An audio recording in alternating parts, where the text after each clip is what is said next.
And now, you're tuned in to RBLR, the home of Tampa Bay's Reveler Sports. Welcome into RBLR Sports, your source for fans first coverage. This show, we will be talking about the Tampa Bay Buccaneers returning to the Super Bowl. We will go over the Buccaneers' 31-26 victory and the raising of the George Halas Trophy. My name is Eureka, and with me on this beautiful day in Tampa Bay, our BUCS correspondent Musab. Musab, how are you doing, brother? I am doing great. It's been a beautiful, beautiful week so far in Tampa Bay. I'm feeling real good, and just enjoying the win. And I mean, what a game! What a victory! Pins and needles. Great play throughout the whole game. Some ups, some downs. We'll get into all that. And for this big weekend, we are bringing in a big time edition.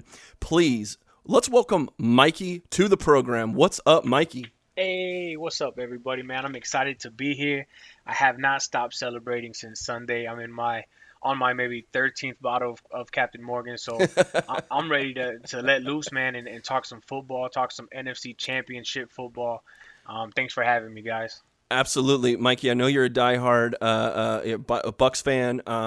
Excited to have you on. Excited to have you, doing everything with us here. And I also have the privilege of sitting down with our lightning bolt in human form, Chris. What is up, brother? What's going on, man? It's another good week in Tampa, like Musab said. Weather's been good, a little rain tonight. It's been a really good week. A lot to celebrate.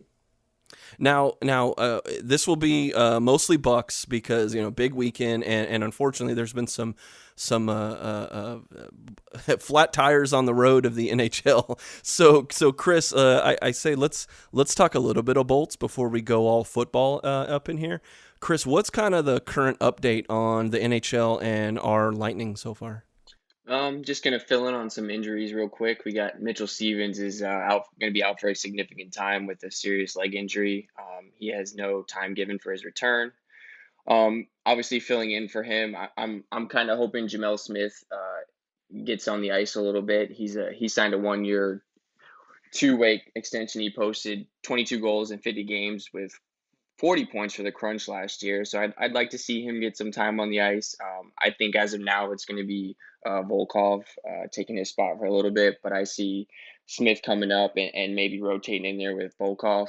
And then we have another injury to Chernak. He is day-to-day with upper body injury. He is still flying with the team, so I'm hoping that's a good sign that he'll be back on the ice here within a couple weeks. Obviously in hockey, they really don't give much of what the injury is. They just say upper body because obviously they don't want targeting for the, guys going after other guys. He was averaging 16:32 of ice time. So, that's a big chunk for someone to step up and take. I'm thinking Cal Foot's minutes are going to increase. You're going to have Luke Shen probably get in there. And I heard Andres Borgman is going to be maybe rotating in there too, so it'll be good to see him in there. He's a young lefty defenseman that we can hopefully, we're our pipeline. We had some good players, so getting him up could be good to see him play. And then really we played Columbus. We had 2 games against Columbus. We won 1, we lost 1. One game we looked really well. We won that first one 3-2. We outshot them 37-25.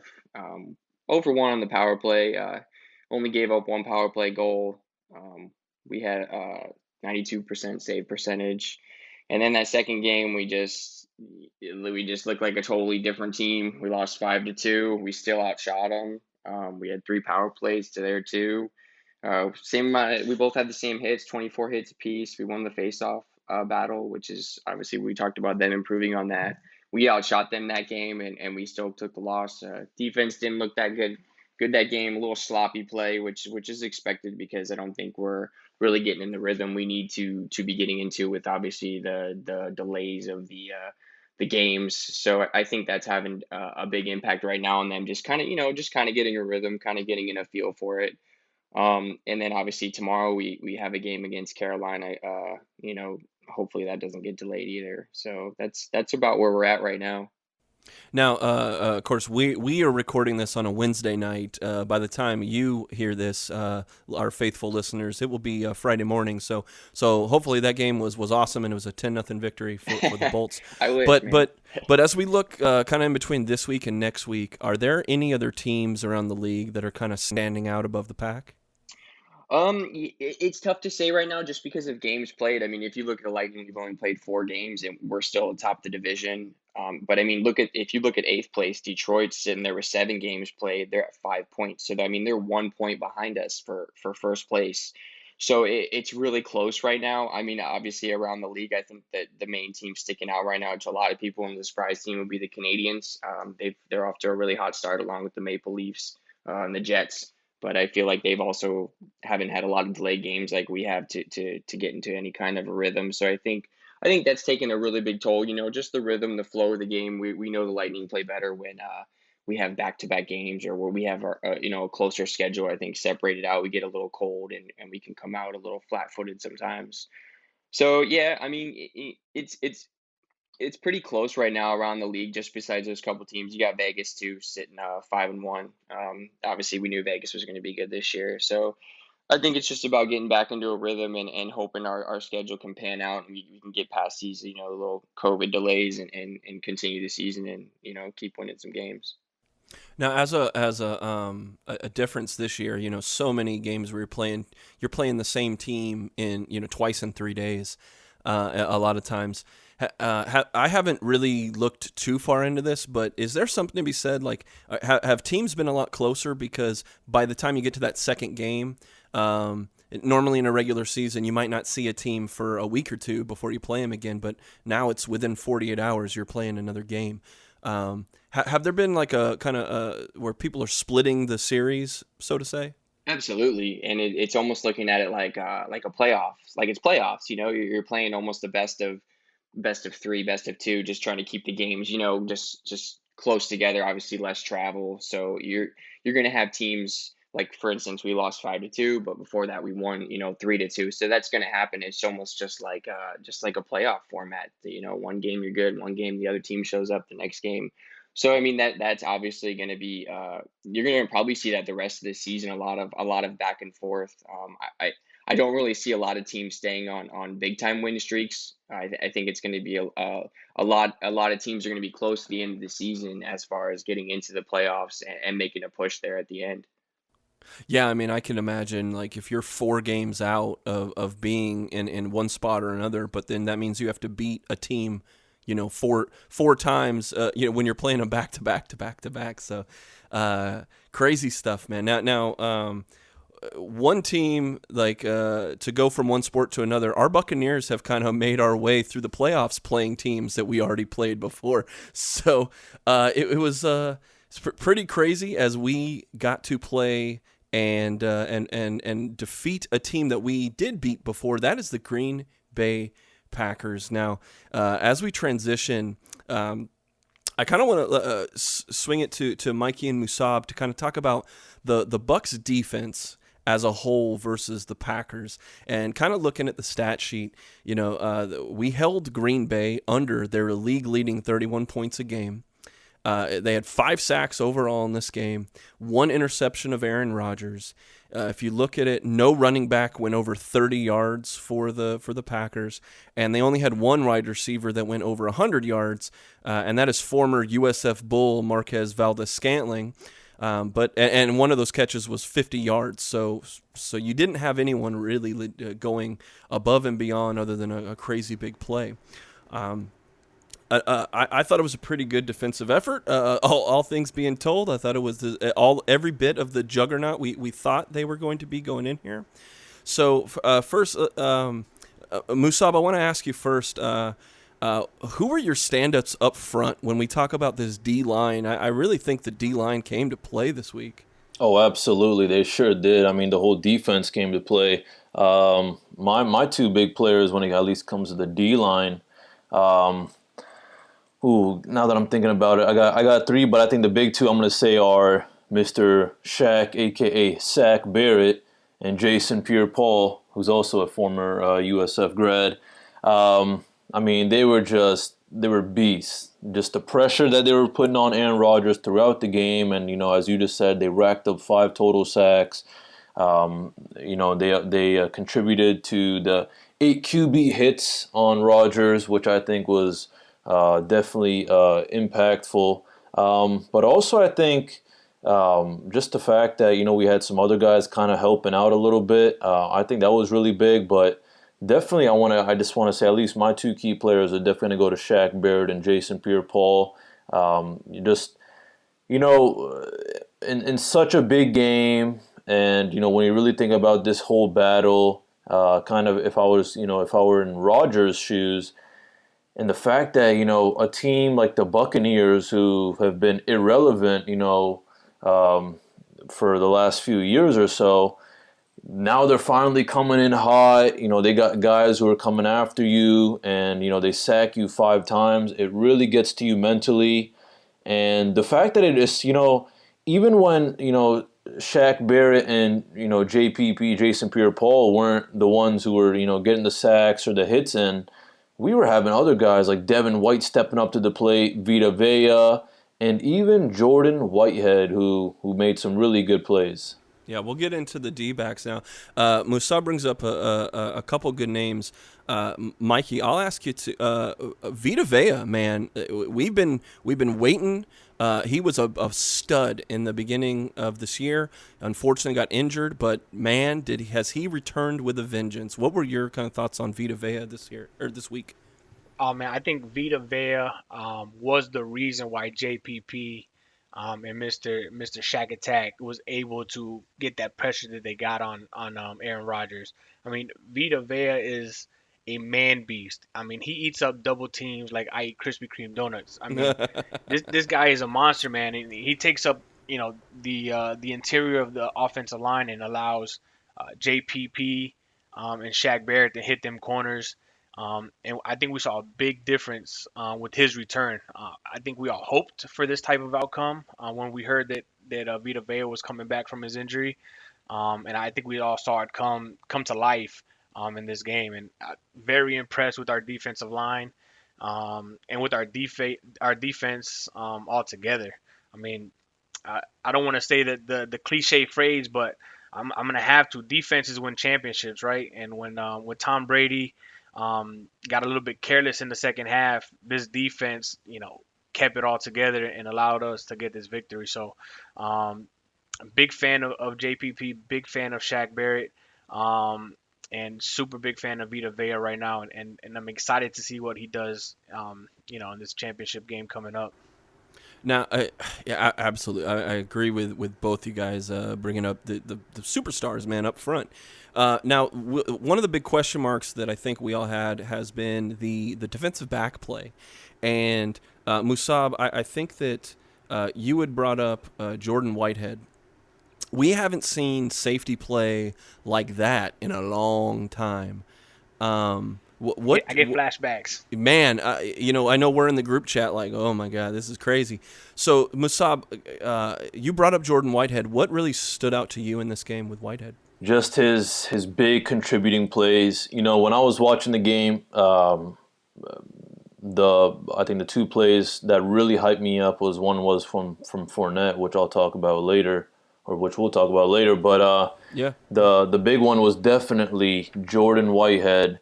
When he forced 2 fumbles with the one that was recovered by Devin White, basically the one that set us up for a touchdown, giving us that 28-10 lead. These are the things that really make a difference. When I was watching it, and I see Jones running down, and there he goes, and I'm like, oh snap! All right, well, he's probably just gonna. I don't know. I was like, all right, well, he got his yards in. I was like, oh snap! All right, well, now they're really close to the 1st-yard line, and then bam, out of nowhere, here comes Jordan Whitehead, basically kind of like flying like he's Superman, just straight into the running back, popping the ball out, and then the great recovery by Devin White. And unfortunately, he had to exit with the injury. So I just don't want to mention that, the fact that, we had Whitehead out and Winfield out, our defensive backs, the backups, they really stepped it up, and they did a great job overall to help us win. Now, Mikey, you had said Whitehead was giving you flashbacks. Who were you thinking of when you saw him playing last week? Man, and not just last week. Before the game, me and Chris were talking, and Whitehead came up, and I was like, man, Whitehead has been, to me, an unsung hero of this defense all year long. He comes up and just lays the wood, man. And I get flashbacks of our Hall of Fame, our future Hall of Famer, I hope, John Lynch. We play in a different NFL now. We're watching a different NFL, but he is as close to John Lynch as you can get in the modern NFL. Yeah, and unfortunately, one of those plays kind of put him out for a while. Do we have an update as well, I mean, I know we're a week and a half away from the Super Bowl, but I think is Whitehead looking like he's going to be back? Will he be okay for the Super Bowl? From what I've seen, it looks like he's probable for sure. Okay. I don't think they've come out and given any definitive answers, but not sure if anyone else has some further insight. But from what I've seen, it looks like he's pretty probable. Yeah, and I think that's a good thing because at least if we knew it was like super bad, we knew that it wouldn't be a week or 2 week timetable. That would be the worst news. I think no news is good news in this case, and I'm sure we'll have more on that next week. But staying on this topic, Mikey, about DBs, I'd like to ask you about the emergence of Sean Murphy-Bunting. Should we now? Personally, I kind of think that he was up and down during the regular season, but should we have seen this breakout coming in the regular season? Should we have seen this breakout from what we have seen in the regular season? Yeah, I mean, I don't like with I don't think this was expected. I'm very much of your same thought that during the regular season he had a very up and down. There were moments where he looked like a solid cornerback that could play the outside or play slot, and then there were times where he would just look lost and beaten. And I think we could say that about a lot of the DBs, Dean and Carlton Davis as well. But I mean, this 3-game streak that Murphy Bunting is historic, right? I think he's the second person to do this since Ed Reed to get 3 picks in 3 playoff games in a row. So I mean, I'm pretty impressed. I'm pretty happy. I love his swag. I love the swag of all the DBs right now. So he got to keep it up. Yeah, switching a little bit, Chris, I'd like to ask you, man, this was another great game for the rush defense. Tampa continues to be stifling the run game of our opponents. What did you see were the main factor for how we're so good against the run? It just seemed like, honestly, having Vea back in there helped a ton right away. And I don't think the defense is scared. They don't look scared to stop the run. I feel like we just go out there and it's like we know we can stop the run. I don't see any fear. We give up that 1 10-yard rush a game, and then it's like that's it. You don't see any longer runs than that. You don't see a 40-yard run down the field, a 50-yard run down the field. I feel like our linebackers are always in position. We have fast linebackers. I mean, David's getting up there in age, but he's still moving around. And obviously we got White, who's just an animal right now. He's running, roadrunner speed out there, doing whatever he wants.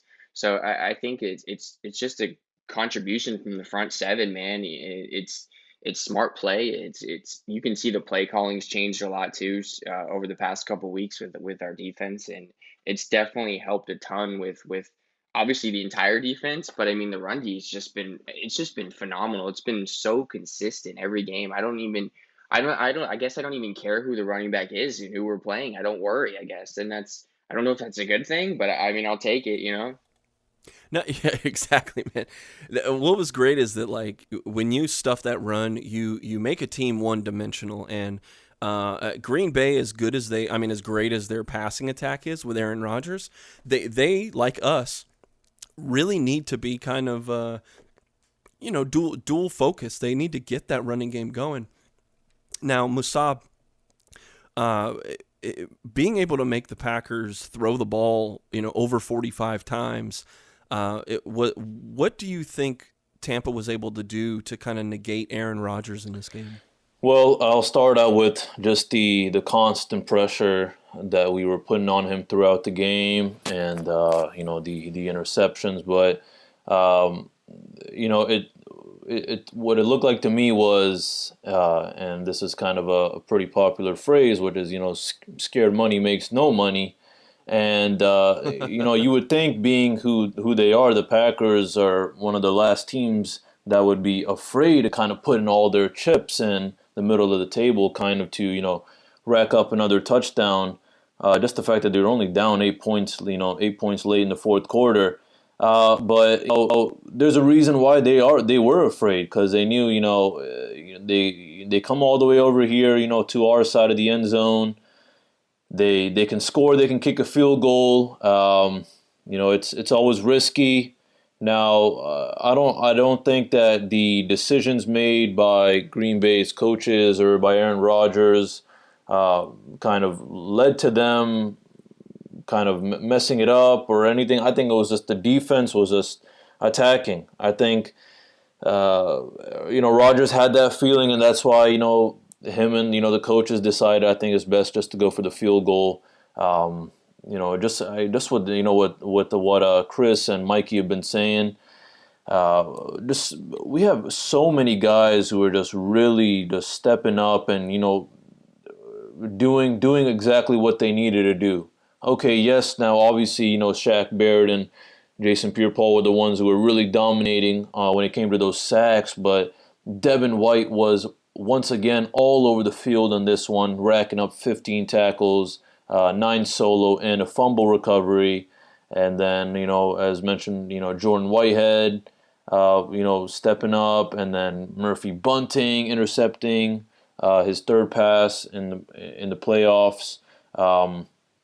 All that really adds up to the fact that the Green Bay decided that they needed to play it safe, they needed to take it steady. Obviously with that I would say pretty strong or somewhat strong, whatever you want to call it, comeback that they were having, they decided, okay, well, if as long as we keep racking up points, whether that be field goals or whether that be touchdowns, we can definitely try to squeeze in a win at the end of the game.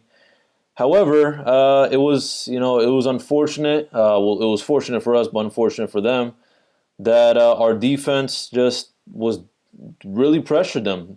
Now I'm going to say this, was when it came to Rodgers, I think this really comes down to Rodgers. Because I think that their receivers, they had their chances. I saw some of the replays myself where it would be like Valdez-Scantling would probably get like an incomplete pass, but they replay it and they would see like Devontae Adams was completely open, and now you're thinking, well, how the heck does someone like Aaron Rodgers kind of just miss that? This guy's a vet and something. Well, that's because they were bullying Aaron Rodgers. They were just. And when they weren't sacking him, they were basically harassing him. All right, he even when his O-line was trying to protect him, he had that feeling that, hey, I really need to make something happen ASAP, otherwise it's not going to look pretty. Yeah, and you brought up something that I'd like to ask Mikey about. We got to talk about the Packers opting to kick a field goal late in the game instead of going for it on 4th and goal. Now, Musab, I like how you're saying, because we're beaten up, we're constantly pressuring Rodgers, but Mikey, after 3 straight incompletions and now it's 4th and goal on the 8-yard line, how big of a play call is that in crunch time? Oh, that's the biggest of play calls. You go big or you go home. No risk it, no biscuit. And I agree with Masad, man. I think we rattled them. I think they felt the pressure, and pressure either creates diamonds or it busts pipes.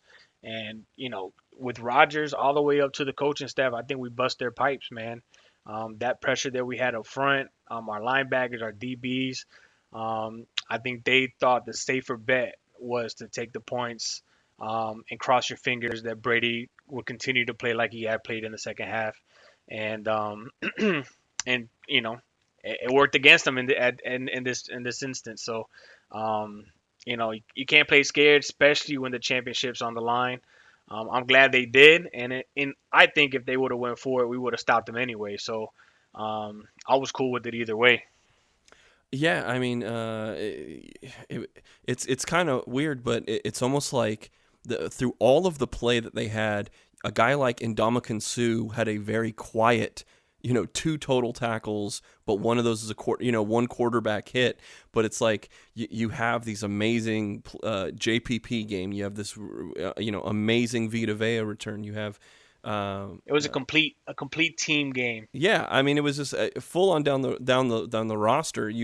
We're going to get into the offense, and I know a lot of us talk about how many weapons that we have, but the reason Brady came here, let's not mince words, man. It's because this defense is his best shot, I guess, of getting through the NFC, and they've done nothing but completely just stand up to that pressure, stand up to those expectations. And so that's my big takeaway, is that this defense held it together even after Tom Brady having, and I know we'll get into this, but having those 3 consecutive interceptions.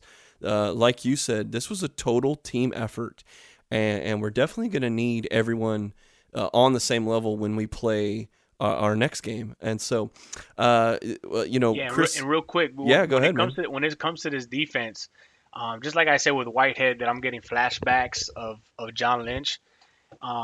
This might be a bold statement, and it may be a little bit premature because we haven't seen it, consistently throughout 2-3 seasons. But I'm starting to get a feeling that this defense is starting to remind me of the Glory Day Buccaneer defense.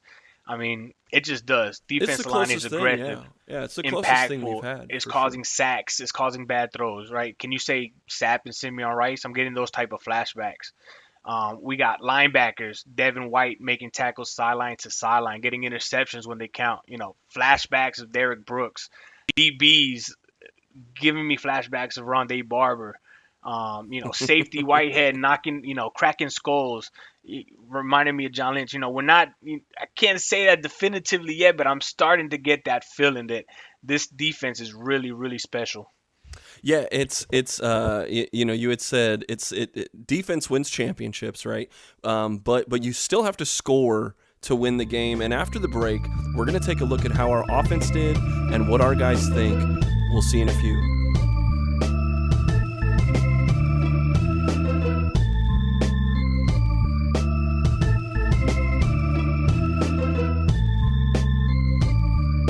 Welcome back into RBLR Sports.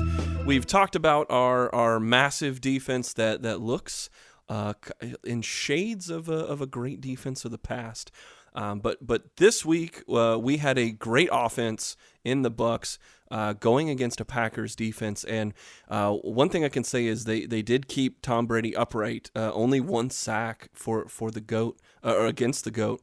And I think we should start by talking about the GOAT right off the bat. Mikey, I'll start with you, man. Tom Brady started strong, but had a bad stretch in the second half. What were your overall thoughts about this performance by Playoff Tom? First half, you couldn't ask for anything more. I mean, he took his TB12 supplements and he balled out first half. He was precise, great decision making. He was throwing dimes all over the field, looked poised in the pocket. What you would expect from a 6-time Super Bowl champion. What you would expect from the GOAT. Man, if he would have played like this in the second half, it would have been a blowout. I don't know what happened at halftime. I don't know if he switched out his TB12 supplements for some Captain Morgan or what. But he got a little bit careless in the second half, a little bit uncharacteristic, but had some reminders of some of those difficult games we had during the season. Lucky for us, our defense, which we talked about earlier, came to play. And, I'm hoping that we get a lot more of first quarter or first half Tom Brady in the Super Bowl than we do the second half Tom Brady. Now, what was it in the second half that you thought was so much different? I think he just got careless with the ball. I know he got a little bit of pressure. I think we missed a blitz assignment. On one of the plays, they were coming off the edge, and he just panicked and tossed it up there. I would have rather him take that sack. I think on another play, we've seen this in the past. People try to force the rock to Mike Evans. He's a superior talent. He can go up and get the ball. So sometimes quarterbacks feel a little bit overconfident that they can just get it up there and he'll find a way to get it. So I think, one was a blitz that we didn't pick up. He panicked, tossed the ball up. I think on another one, I think he may have just miscalculated it and tried to get it to Mike Evans where it didn't fit in. So I think it was just poor execution and poor decision making on his part.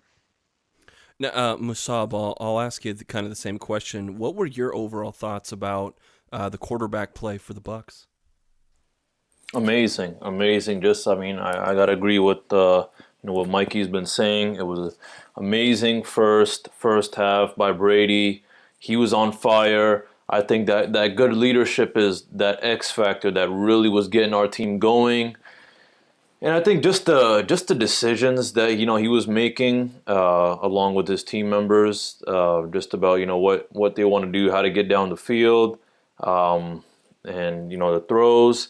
The big thing that I really saw in Tom Brady was when it was about 34 seconds left in the first half, and now Bruce Arians, Brady, now they're thinking, all right, well, we got 34 seconds. Well, we trying to do a field goal or something, based off of Sean Murphy Bunting's interception, and now they thought about it, and Arians and Brady, they were talking about it on the sideline. At first, the punt team was sent out, and then a couple scenarios are going on in Arians and Brady's mind that they decided, you know what, no, we take that back. We're going back out.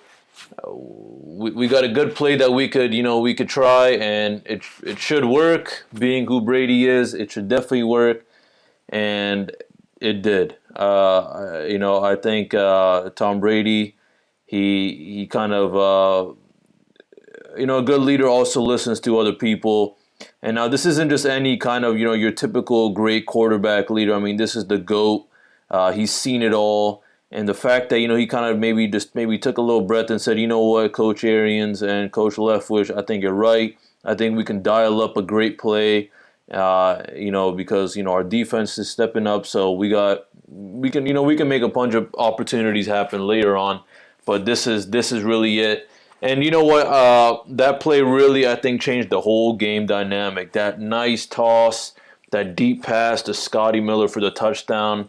I mean, that's kind of basically like a nice first half statement. The way when that happened, as fired as I was up before that play, when that happened, I was thinking, I wouldn't want to say prime Brady, but I'm going to say, the GOAT Brady, who we all know who he is, he's back. And that was a statement. That was like a big kind of like a big screw you to the Green Bay Packers defense, saying, check us out. First of all, we started hot. We just got this interception with 30 seconds left, and just all we needed was 30 seconds to make something happen. And the fact that we were about to send the punt team out, and then we're like, you know what? No, we're actually we're gonna go back out.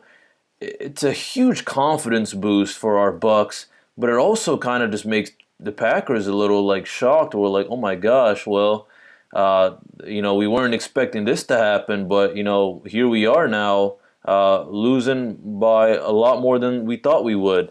And kind of what Mikey was saying, the way what I saw from Brady in the second half was, I think, just a little bit of carelessness, but also the pressure. Green Bay is known to be a second half team. They always come a lot stronger in the second half than the first half. So definitely a little credit goes to them. But I think it was just that Brady was pressured. I think maybe the guys kind of, the rest of the guys kind of maybe sagged off a little bit. Maybe they're kind of trying to play a little more slowly, safe, and careful. And then maybe they had these opportunities where they thought, okay, hey, we can go for something a little more nice, maybe some deep pass or a nice run. And those three interceptions, the way I see it, were the first one. I think it just was your kind of textbook definition of your typical kind of interception. It was just a wrong throw, or that pressure really got to him. But that second one by Alexander, right by the end zone area, I think that was lucky to me. That was just like a right place at the right time, just because of how it tipped off. I mean, that could have been Miller trying to get that ball, but Alexander came right in front of it, and it just kind of just landed into his hands basically. So I think it was just Alexander was at the right place at the right time to get that interception. That third one to me, I think that was just like, hey, I don't know what's going on with Tom Brady. He's getting a little careless, but also maybe the pressure's getting to him. But I don't know. That throw to me was unacceptable. It kind of hurt us a little bit. But, what I also want to mention when it comes to these interception turnovers and the Rodgers-Brady kind of little duel was, the way I saw it was the reason why, the BUCS were able to win the NFC Championship game was the BUCS turned 2 Packers turnovers into 14 points, while Green Bay turned 3 of Brady's interceptions into just 6. So that decisive moment, kind of seemed to come at the end of the second quarter after Rodgers was picked off with 28 seconds left, as I just mentioned. And, they eschewed a punt on the 4th and 4 from the Packers, then, converted the first down, and then Brady to Scotty Miller with 1 second on the clock.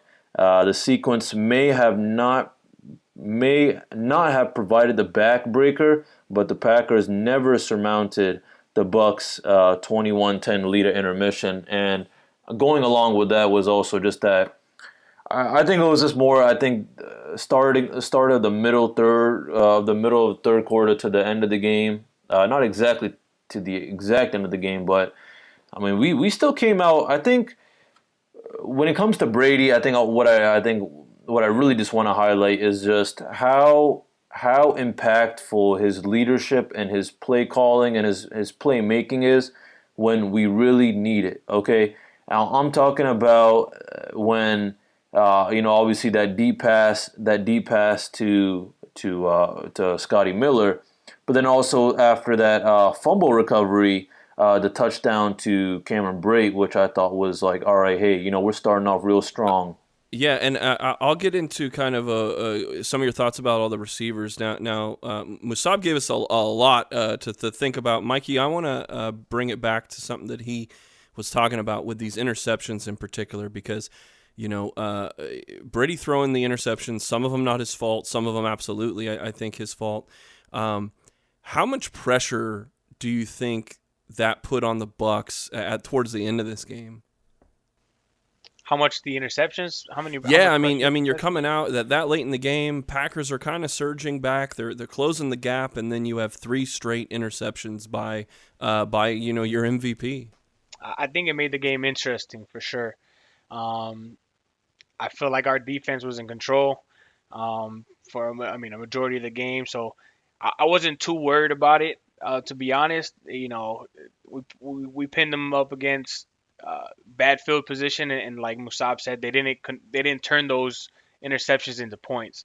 What Musab said about the Scotty Miller play, and I'm glad he brought it up. Musab said that was a statement play of the game. I'd go as far as say that's the statement play of the season. The fact that they came out, they were going to punt the ball, and they changed their mind. Went back to that no risk and no biscuit. Let's go up there and put the pedal to the metal, put our foot on their throats, and make that play. I think that's a statement play of the season right there so far. And I think that's a play that all BUCS fans are going to remember for a long time. I know in my household, we were going crazy when we scored that touchdown. So I love that aggressive attitude. And yeah, man. I mean, the picks were bad, but we overcame it, so it wasn't too bad. Yeah, and it's crazy because at the end of the day, we were holding up the NFC Championship trophy, and the story of the game definitely wasn't the 3 picks, but if things turned out a little differently, that absolutely would have been the headline. It would have been the headline about Brady chokes in the championship game, 3 picks on 3 straight drives, right? But defense did their part, man, and they held them. Now, Mikey, you brought up a really good thing, which is about the statement.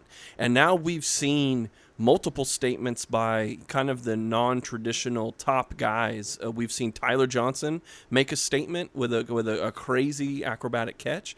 We've seen, you both have brought up Scotty Miller. Tom Brady moving away from the picks here. Tom Brady's only as effective as the weapons that he has. And to that point, Mikey, how do you think the receiving corps did as a whole? I think they did great, man. I think we have, it's pick your poison. We have so many weapons available. I'm still seeing a little bit more drops and balls, bouncing off receivers' hands than I'm accustomed to and that I would like.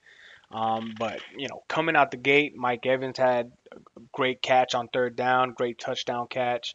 We got Brate for a touchdown off of a play action. I think offensively, our receivers, they're the top notch, man. They might be the best receiving group in the league, and that's without Antonio Brown. So, if we have all of our weapons come Super Bowl time, it's going to be very difficult for Kansas City to stop us.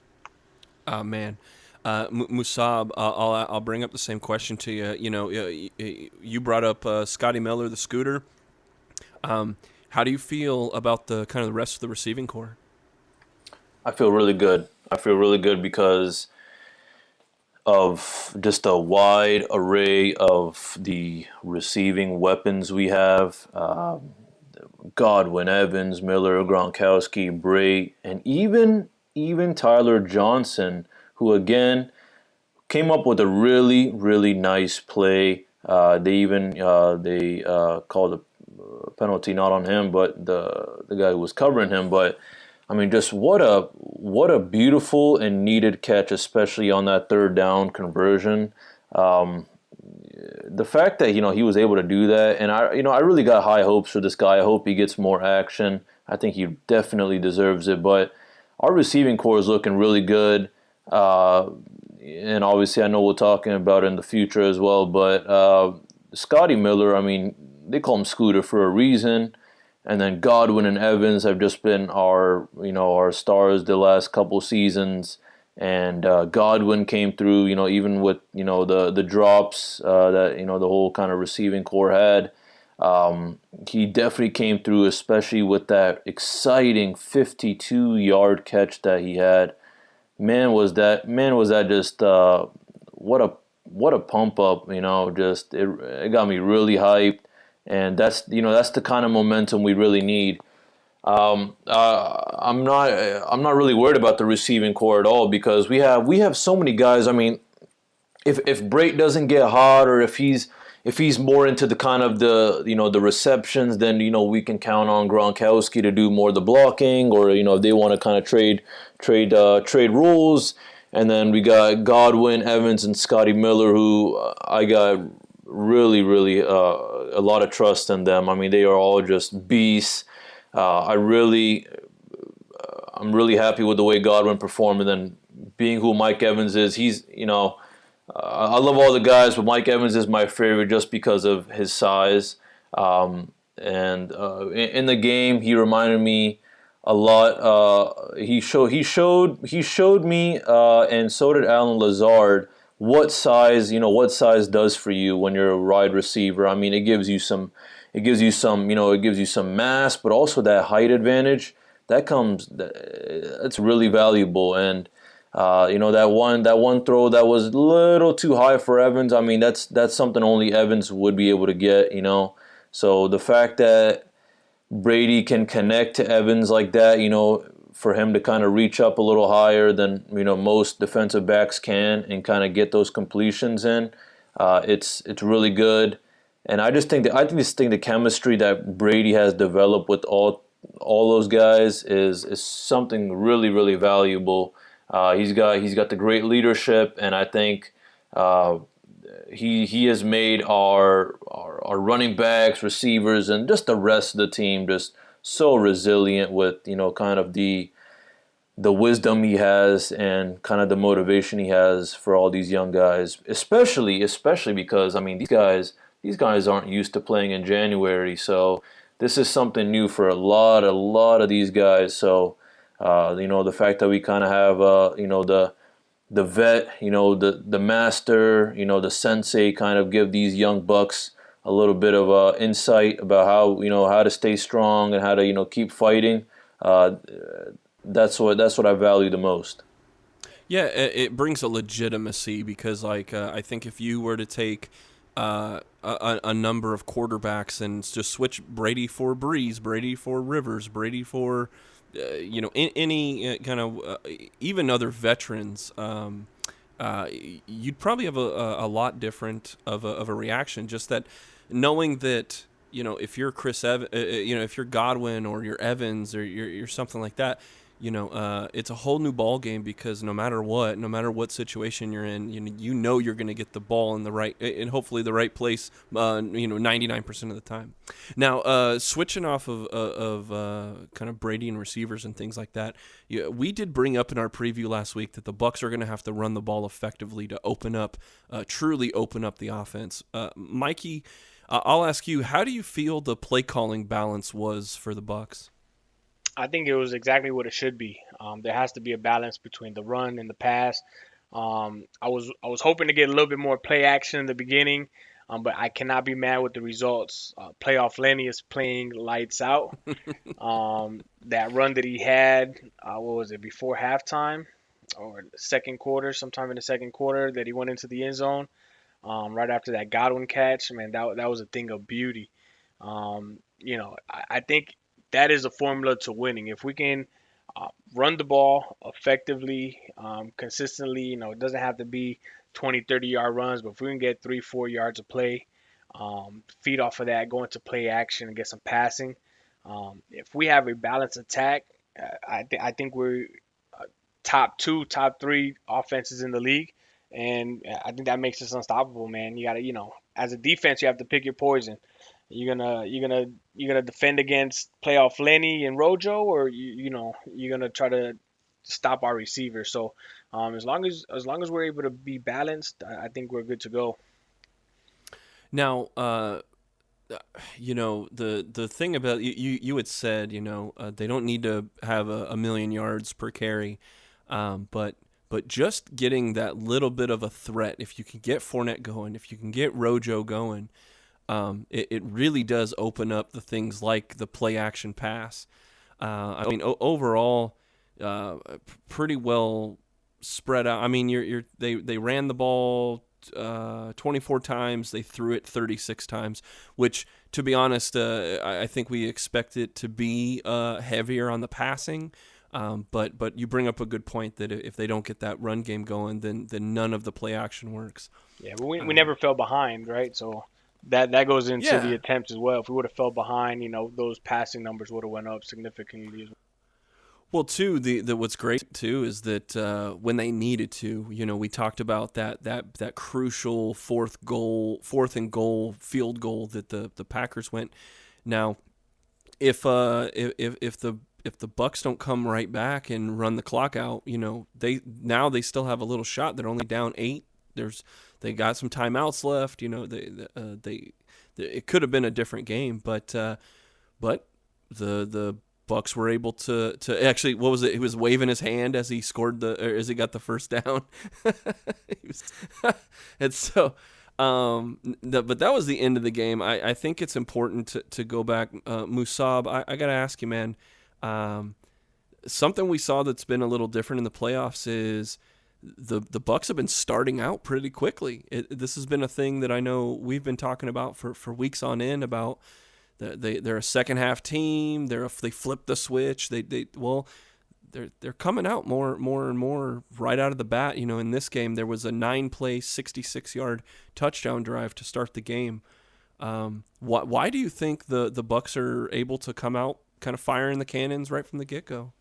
I think it's just giving more time, more adjustment, taking advantage, I guess, of that bye week.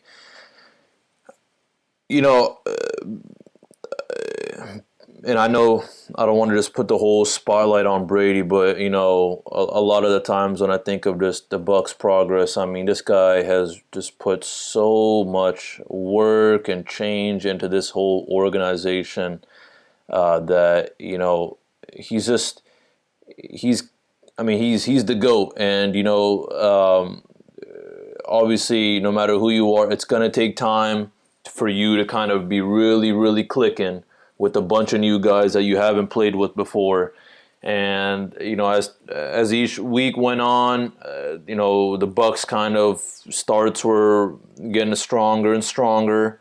But I think the big thing is these strong starts is because they're also kind of what do you call changing the play calling a little bit, working things out, fixing these like small little kinks that have been working out before. I mean now especially with the playoffs, it's I'm sure that the rest of the whole Bucks management team and all these players who are watching the tapes, they were really really looking into it deeply about what can they do to make sure they start out hot. But I think also it's also kind of the belief system. I really do think that it's this belief system that would the Bucks be okay against the NFC's top seed, and all you hear from Brady's teammates is the good leader he is, and it has really come to show that he is a great leader. I think, what Mikey was saying, the kind of the play calling was, I think, very ideal. Changing it, adapting to, okay, well, here maybe the run game's not working currently. Maybe we need to change some things up. Obviously, it would have been. I'm with Mikey. I would have loved to see some more play action. Plays going on. But I'm really happy because what Brady and Leftwich have decided for the rest of these guys to do throughout this game was to really kind of just grind it out. I think Brady's hot starts and kind of, and I want to say this, that the Bucks aren't some team that just completely flip the switch where, hey, they got slow starts and boom, they're coming out hot, but they're throwing these long balls, and they're really kind of going for as many yards as they can. They were, I wouldn't say taking their time, but they were being very smart and analytical about how they're going to get down the field. They kept on grinding it out, exhausting their opponent's defense, in this case the Packers defense, but also giving their defense a lot more rest as well, which I think was it's something that a lot of people don't think about, but it really comes into play. The fact that he kept on grinding it out yard by yard with the rest of the guys, that's the big difference that I've seen. And also just adapting to changes, kind of mastering, okay, hey, if this guy is out, for example, like Antonio Brown, if Antonio Brown's out, well, how can we work around that? All right, well, now we're going to throw in Mr. Scotty Scooter Miller in, and let's see what he can do. Yeah, now, Masab was bringing up, they're not, having to chuck the ball down the field or do those like 80-yard bombs on first down or second down like we've been doing in the past. Mikey, you had said a little bit, I think, off air about kind of like, if you look at the box score, you might think that the game turned out a little differently. If you look at the Packers had more first downs, the Packers had longer time of possession by almost 10 minutes. The Bucks turned the ball over 3 times. Were there any other instances you thought that maybe the numbers did lie in this instance? Any other instances where the numbers did lie? Yeah, or just kind of like, if you were just look at the box score and you're like, all right, the Packers had more first downs, they had more total yards, they had more passing yards, they had about the same rushing yards. What do you think the big differences that didn't show up in the box score? I think just the energy that we brought, our defense, man. I mean, the pressure that we got on Rodgers, those sacks. I think we got more sacks than they did, right? Yeah. So I mean, I think that's a big number right there. And just the mentality, what that changes in you when you're getting rattled, you're getting rocked, you're getting sacked 5 times, and constant pressure up the middle, defenders flying around. I think we were just a better overall team. And like you said, you can't see that in the numbers because the numbers show that Green Bay statistically looks like they had a better game than us. Um, but I can't I don't know what to say what it was exactly, but Buccaneers were a better team that day. And don't let the numbers fool you in this instance. Yeah, I think it goes down to kind of what we talked about in the last segment, which is that even when Brady had that really shaky 3-possession stretch, this game could have been a lot different if the defense didn't really step up. And so I think that's your big number, is that the 3 turnovers for the Buccaneers didn't bite them at the end of it, because they were able to show up when it counted. So. Chris, I haven't said anything to you, man. Kind of give me your overall thoughts on the Buccaneers offense in this game. I thought we looked smooth in the first half. I thought the play calling was a lot better. We got off to a really good start. I mean, that first drive, I was okay getting the ball. I said, that's fine. Let's score first. Let's punch him in the mouth. Let's go get him. Let's show him we're not here to play around. We're not scared. And that first drive, I think, was huge. We went down the field. We scored quick. We put up 7 points, and I think right then, I think it sucked all of Green Bay's momentum right out of them quick. So I think getting off to a good start was huge in that aspect, especially in a big game. And we've seen the Bucs, like we talked about, the slow starts. Second half was a little shaky. Brady's 3 picks. I'm still trying to dissect the one to the sideline. I don't know if Brady was trying to throw it out of bounds and he couldn't get it out of bounds, or because if he was, it was just a really bad throw. It looked really awkward. I don't, like I said, I don't know if he was trying to maybe throw it out of bounds. It looked awkward. The Mike Evans one was just one of those ones where it happens. I wish we could have ran for a little more yardage wise. I expected to have a little better running game as far as yards go. I mean, like you said, we ran 24 times total, 22 times between Fournette and Jones. I was hoping Jones would get a little more touches. I wanted Jones to carry the ball a little more. I think sometimes he has that speed and that burst that we sometimes need. But playoff Lenny showed up. He had a big run, and that 20-yarder was a huge TD that we needed. Godwin had 5 catches, 110 yards. I mean, Evans really only had those 3 catches, and it was 2 of them on that first drive alone. So he was quiet the rest of the game, and then Scotty showed up at the right time to go into half. Gronk only had 1 catch. I think they're using him a lot for blocking, and then he had a couple checkdowns to Fournette. Fournette finished with 5 catches himself, and then obviously Brate had a Mr. Cameron Clutch Brate. He's got those great hands where he just seems to just find a way to get open and catch the ball. So overall, man, yeah, the offense was flowing. We could have done without the 3 picks, but we still came away with the W. I couldn't have said it better myself, man. So, our Buccaneers, our road warriors, have been animals so far in these playoffs, hawking their way through Washington, New Orleans, and Green Bay. But now our Tampa Bay Buccaneers have earned a trip back home for the Super Bowl. They are the first time anyone's ever playing a Super Bowl in their home stadium. So they will play another very tough opponent in the defending champion and the AFC champion, Kansas City Chiefs.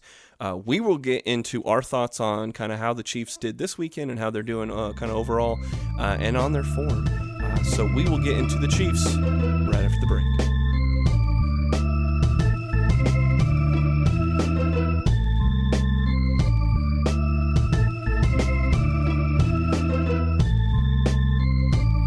Welcome back in for this final segment of the show. We've talked about the big win, the Packers losing, and our Bucs defeating them to become the NFC champion. Now awaiting them is the defending AFC champion, Kansas City Chiefs. Now the Chiefs won against the Buffalo Bills 38-24. Patrick Mahomes, another amazing game from him. He throws for 325. He had 3 touchdowns. Tyreek Hill, 9 catches, 172 yards. We are definitely no stranger to Tyreek Hill having a monster game. Travis Kelce, their big tight end, 13 receptions, 2 touchdowns, and over 100 yards. They punted the ball 1 time. That'd be the easiest job in the NFL, to be the punter for the Kansas City Chiefs. And then on the other side of the ball, man, their defense, 4 sacks, 1 interception, and basically they kind of were able to pin their ears back because Josh Allen threw the ball 48 times. So we don't have to get too crazy into this because I know we're going to have a super in-depth preview of the Super Bowl next week. But I figured, Mikey, let's start with you. Kind of, is there one thing that you're kind of looking as a matchup for the Chiefs and the Bucs? Oh, definitely. I'm going to be looking at the trenches. Our defensive line against their offensive line. From what I've seen today, I think they have 2 starting offensive linemen out, projected to be out for the Super Bowl. So that's going to be a plus for us. We'll have Vita Vea back, probably playing more than he played in the NFC Championship game. So with the game that our defensive line just had, if they could build off of that momentum and take advantage of those 2 offensive linemen being out, I think that is a big benefit for us.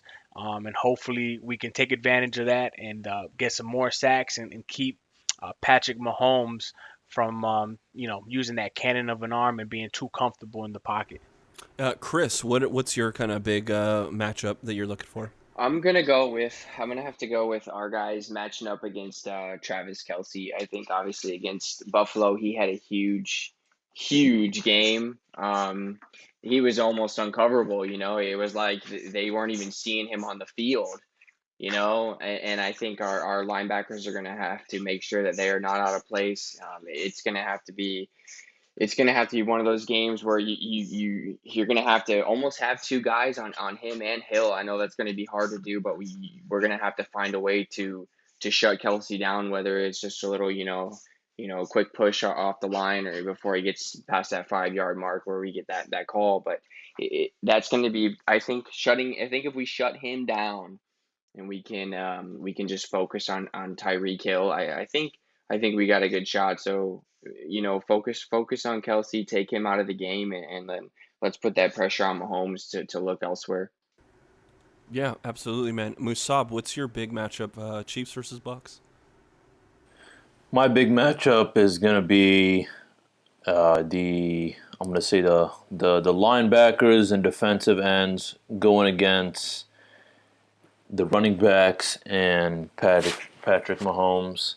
While I am very worried about, how are we going to, make sure we lock down Tyreek Hill and Travis Kelce, I'm also looking at, if we are to do that, they're probably going to try to, do something with the running game. And what matters is how quick we pick up on that. And our defense has been doing exceptionally well. We've been doing real great on that so far.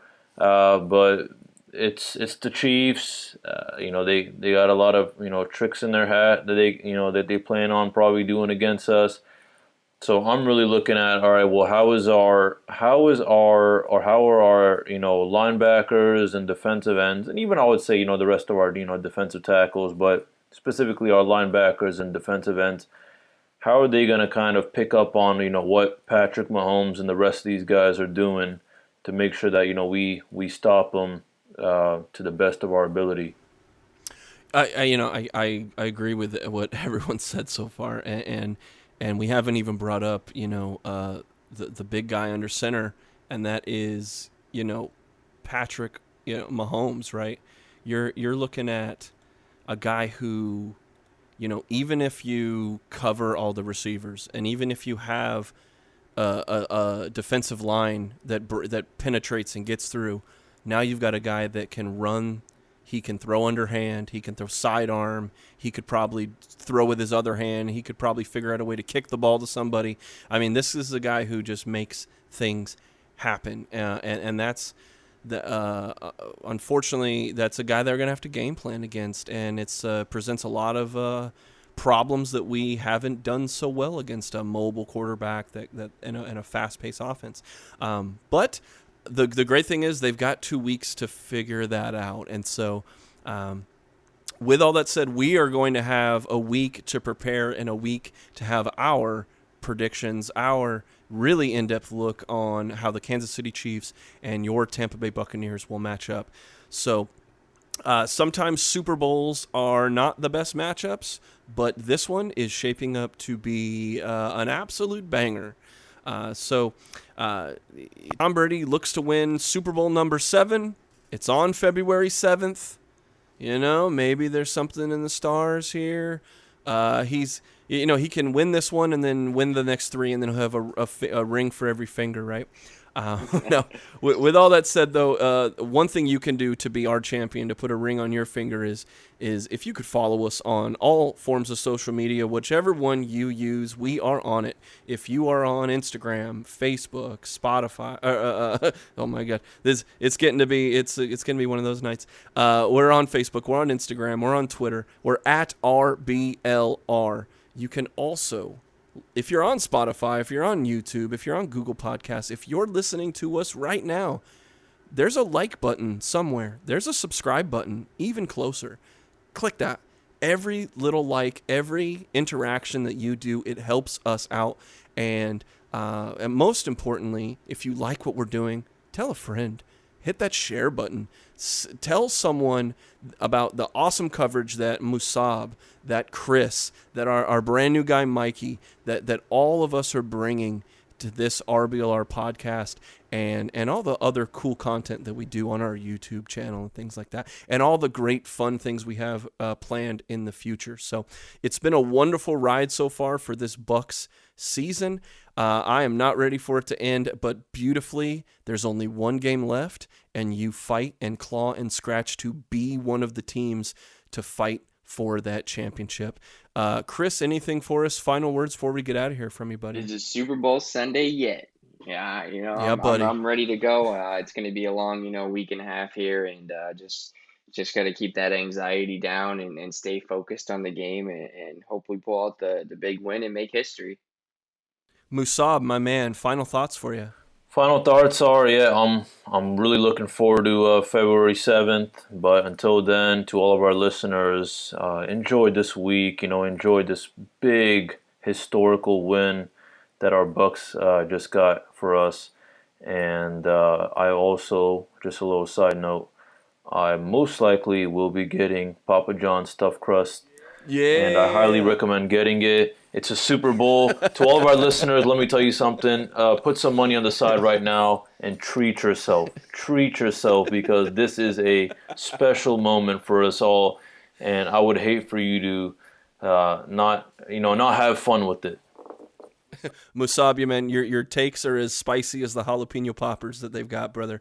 And last but not least, our newest addition, Mikey, my man. Thank you. It's a good first show, man. Any final thoughts for us before we get out of here? We are NFC champions. Yeah, boy. Gotta enjoy that, man. Go Bucks. Everyone enjoy your week. And we'll be back next week to chop it up on some Super Bowl insight. But until then, just enjoy being NFC champions. Attaboy. Well, from all of us here at RBLR, we thank you for your time. And, I know there's no football on this week, but make sure the grill's working. Make sure the ice chests work. Make sure you got a game plan for game day, because it is Super Bowl Sunday coming up. Take it easy, guys. We will see you next week. Go Bucks. Thank you for tuning into this presentation by RBLR Sports. On your way out of the stadium, please remember to like and subscribe.